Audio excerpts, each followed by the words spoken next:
ಬೆಂಗಳೂರಿನಿಂದ ಹೆರ್ಗಾದಲ್ಲಿರುವ ಮನೆಗೆ ಗ್ರಾನೈಟ್ ತುಂಬಿಕೊಂಡು ಬಂದ ಲಾರಿ ಅವೈಜ್ಞಾನಿಕವಾಗಿ ಏರುದಿಣ್ಣೆ ರಾಷ್ಟ್ರೀಯ ಹೆದ್ದಾರಿ ಇಲ್ಲಿ ಕೂಡ ರಸ್ತೆ ಹೆಚ್ಚಿನ ಘನವಾಹನಗಳು ಹಿಂದಕ್ಕೆ ಚಲಿಸಿದ ಉದಾಹರಣೆಗಳಿವೆ.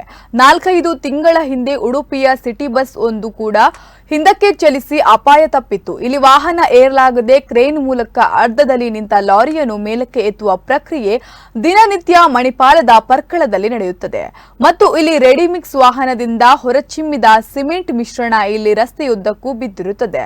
ನಗರಸಭೆಯ ನಿವೃತ್ತ ಪೌರಾಯುಕ್ತರು ಈ ರಸ್ತೆಯನ್ನು ಸ್ವಲ್ಪ ಮಟ್ಟಿಗೆ ಅವರೇ ಅಲ್ಲಿ ನಿಂತು ಸ್ವಚ್ಛಗೊಳಿಸುವಲ್ಲಿ ಸಹಕರಿಸಿದ್ದು, ರಾಷ್ಟ್ರೀಯ ಹೆದ್ದಾರಿ ಅಧಿಕಾರಿಗಳು ಮಾತ್ರ ತಮಗೆ ಸಂಬಂಧ ಇಲ್ಲವೇ ಎಂಬಂತೆ ವರ್ತಿಸುತ್ತಿದ್ದಾರೆ. ಒಂದು ನಗರಸಭೆಯ ಪಂಪ್ ಹೌಸಿನ ಬಳಿ ಪ್ರತಿನಿತ್ಯ ವಾಹನ ಅಪಘಾತವಾಗುತ್ತದೆ. ಅದೇ ರೀತಿ ಇನ್ನೊಂದು ಮಗ್ಗಿಲಿನಲ್ಲಿ ಇದೇ ರೀತಿ ವಾಹನ ಏರಲಿ ವಾಪಸ್ ಬರುವ ಪ್ರಕ್ರಿಯೆ ಹೆಚ್ಚಾಗಿದೆ. ಇದಕ್ಕೊಂದು ಪೂರ್ಣ ಪ್ರಮಾಣದ ಕಾಮಗಾರಿ ನಡೆಯಬೇಕಾಗಿದೆ.